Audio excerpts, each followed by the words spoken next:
since I did a Freaky Fast Friday challenge, and it's absolutely probably my favorite challenge of any that I've come across. I love having just random pieces of paper and just cutting them up without thinking about it too much and seeing what I can do with it. And then I love seeing what the design team comes up with and how they're all so different, but yet we all started with the same sizes of papers and stuff, just different collections. So I'd had questions about how I decide when I start cutting up, because I had made a comment about certain sizes, I would automatically think about different papers, even though when I look at this formula here, I really have no idea how it's going to go on the page.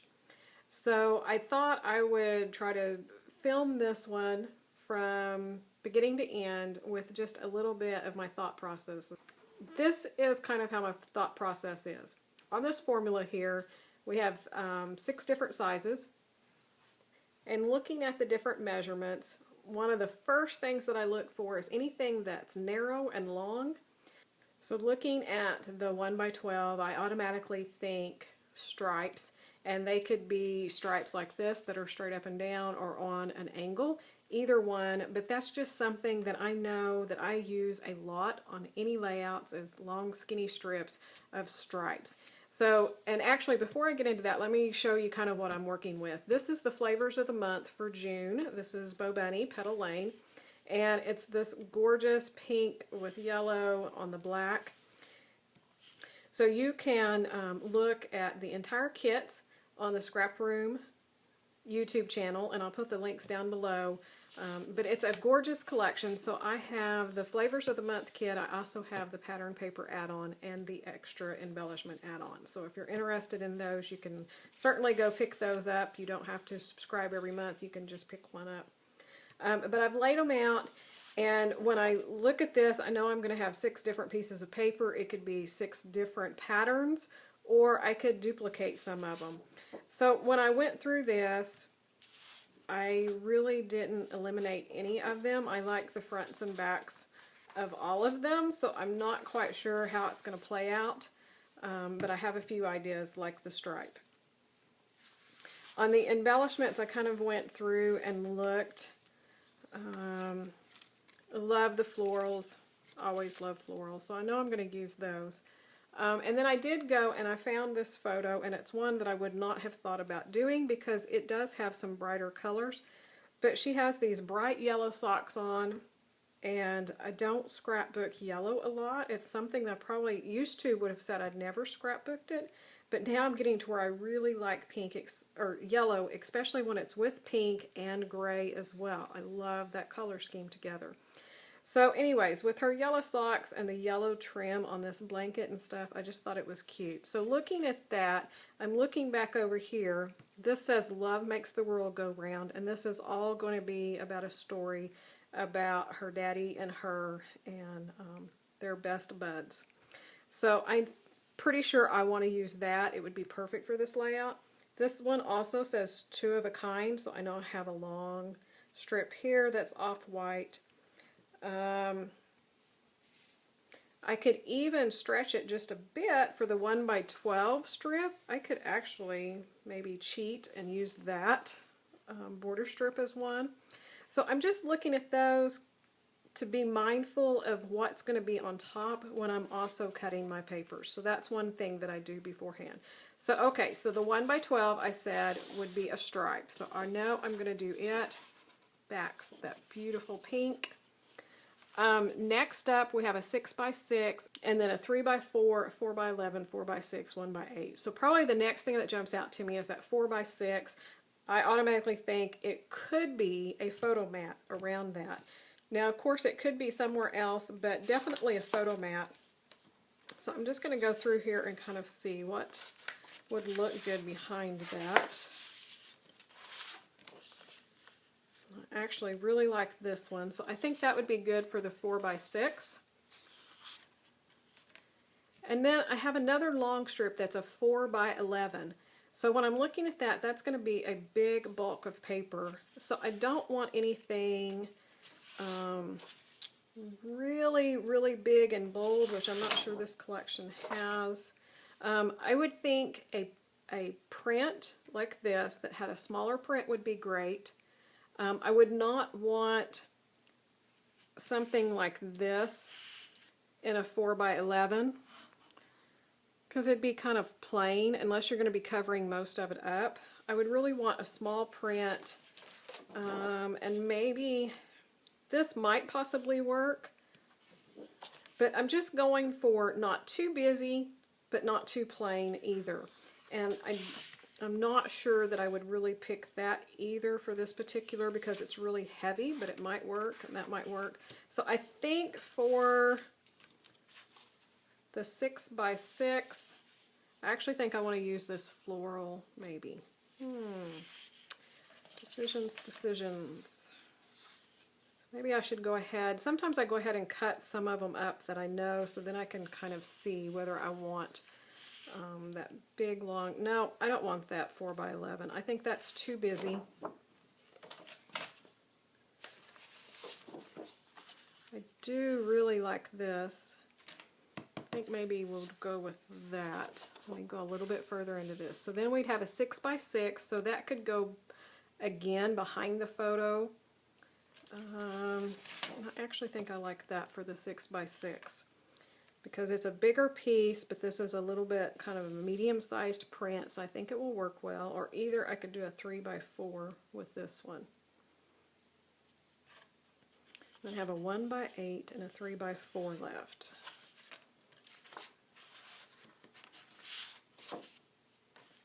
So that could be like a 3x4 card. Yep, I think I'll do this one a 3x4 because then it could be used as a journaling spot. That's like the size of a journaling card. That would make a lot of sense there. And then I have a 1x8. So that one I may wait to cut up because that could be just a little bit of anything depending on how these go.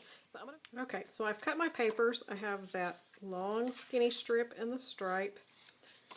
The next biggest one, I have a small print, so I either want a tone-on-tone or something that's not going to be like just too much on your eyes. So I chose this pink watercolor with the little white hearts. Then my next biggest piece was the 6x6, and I decided to do a little bit more of the larger print. It's still a small print, medium-sized print, so I think that's good. And you can already tell I did this without even thinking, but when I get going, I automatically, for some reason, always start going horizontal when I have a long strip like that. So I'm already subconsciously laying it out. So, and I would probably put that there. And then I cut this one, which was the back side of that, the 4x6, because I'm thinking photo mat. So it could go right on top of there. And my photo, you could move the photo up like that so you'd have room for embellishing or a title or something, or center it, you know, whatever you want to do. And then the 3x4 I did from that ledger paper because it would make a great journaling card. Probably just tucked up underneath the picture. So right there, do you see how quick it was just to have all of those papers? And that's a really pleasing composition. I'm still lacking one, which is the 1x8. And I wanted to kind of lay this out to see where it went, and I may keep it like this. Normally when I do these Freaky Fast Fridays, I just start laying the paper out and it just falls into place, and most of the time I never change it from the time that I first start. Unlike when I just cut papers, I can move it all over here, you know, just time and time again. But it always seems like on this challenge I just lay it out and it just falls into place. So that's another reason why I really like doing this challenge. Okay, so I've got to decide what the 1x8 is going to be. It could go right here as another layer underneath this long skinny one. It could also go vertically behind the photo. It would stick out about an inch on each side behind here. So let's see what would go well. I think that's a little bit too light. If it goes under there, it's going to get lost. It's maybe not the best choice. That might be okay. The other thing is I'm looking at it on this black, and I'm pretty certain that I'm going to go to my stash and find something else for the background instead of black, because this is so light and airy. She's quite young. So I want this just seems a little bit more formal to me, so I want it really fun, lighthearted. I guess I might be able to do like the polka dot. Let's see what some of the pattern papers would look like behind it. That's okay in color, but these pieces get lost behind it.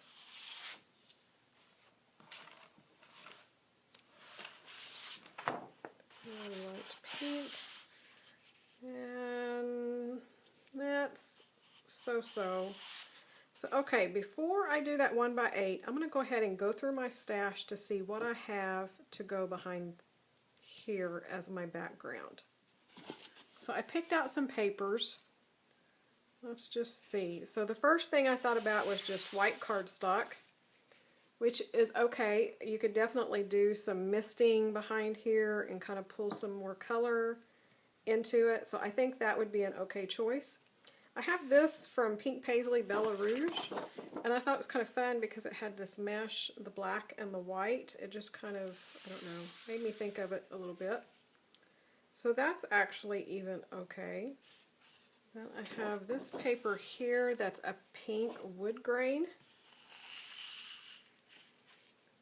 Again, I'm not sure that's quite a good choice, and the pinks are a little bit different, so I'm going to pull that out even right now. The back side, I think, is not white enough. I don't know. That would be an okay. It's kind of pulling in both colors here, that shadow. So it would be okay, but I would still feel the need to put some misting or something behind here to soften it up. So maybe not the best.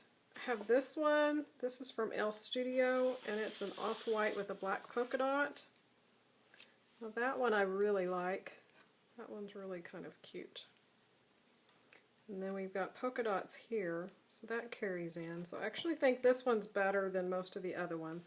Not too sure about the cream, and then this, it's not a true white, but yet you do have true white here and in this heart. So that would be something, if you're one that does not like true white and creams together, then that might not be the best choice. This one, this paper is from Fancy Pants, and it's got the same kind of distressing as this, but again, it's more of a cream. But I kind of like that as well. Decisions. So I wish you could speak to me through the screen and tell me which ones do you like, because I know they look different when you're looking straight on than how I'm looking right here. So I'm going to go back through these one more time and just give it a look and decide which one I want to use for my background. Alright, so it was a close tie between the polka dot and this one from Fancy Pants. This is the Meology collection. But I really like how this is distressed, and it kind of matches in with the same kind of style that these papers are. That one's just a little bit more graphic style, even though it's cutesy. So I think this one's going to be the better choice. Now there's just the decision whether I want to put any inking on here or if I'll just do splatters. So now we're back down to the 1x8 and which one's going to look best. And I'm already decided it's either going to go behind here or down here. So both the yellow would look good in both places, but like I said earlier, I'm not as big a fan of yellow, so so-so. But it does work. If you like yellow, I think that would be really great. We pretty much, I think the black is too heavy. I don't want to do it. I think this is not dominant enough in any kind of pattern, so I don't think that's a good choice either side. This one I'm thinking might be really good because it's going to pull a little bit more of that black in, but yet be light enough that it has the pink where it's not too heavy. Because I feel like this black stripe is really standing out and it almost looks like it doesn't belong. So I think this might be a good choice to kind of bring a little bit more of that black in. Yeah, I think that's just not enough. So I really think this is going to be the best choice. So I'm going to cut the 1x8 out of here. So that's going to be all of the pieces now. That's all 6 pieces.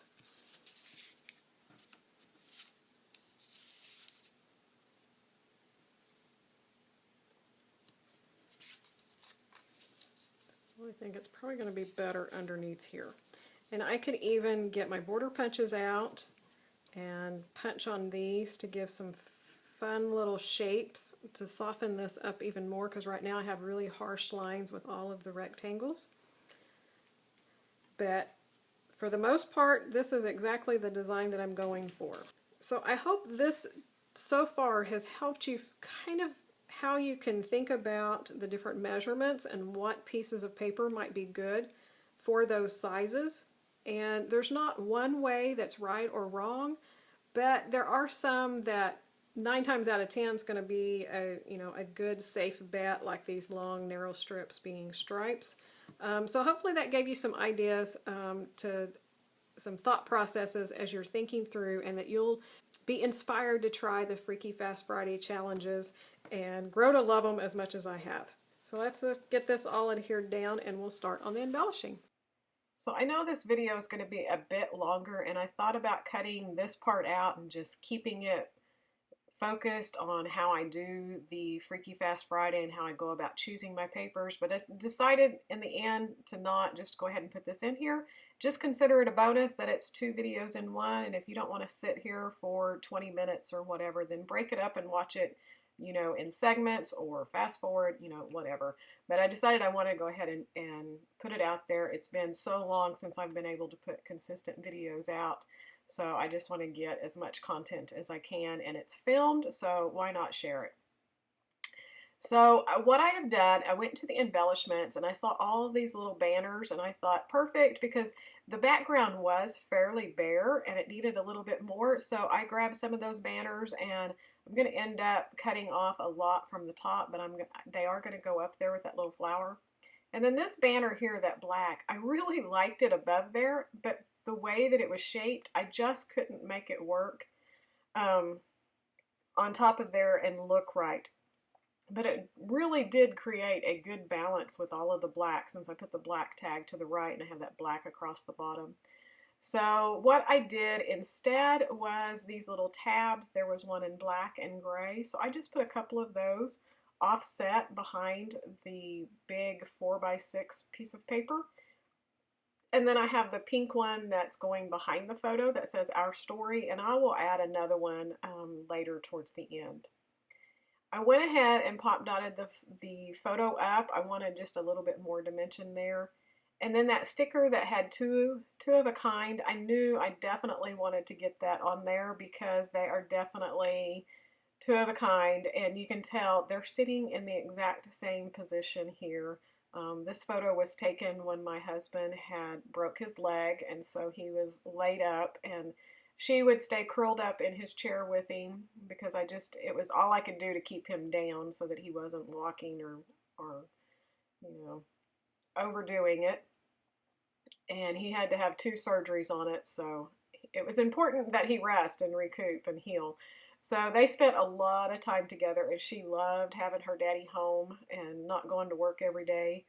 And so they watched a lot of TV and all of that, but it was just cute. And I know it's not a great photo. It's totally not centered. I chopped his head off and, you know, all of that, but it was definitely a memory and a picture that I wanted to scrap.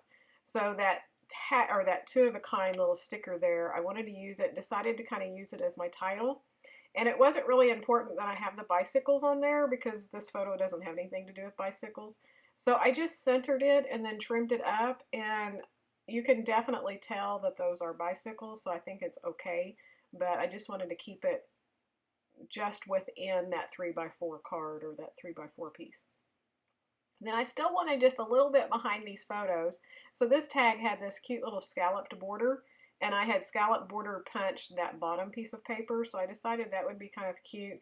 And I move it around a little bit. I try it, you know, a little bit on each side. I end up moving it to the bottom of the 3x4 piece there, and it stays there for a little bit before I move it back to the right hand side of the photo.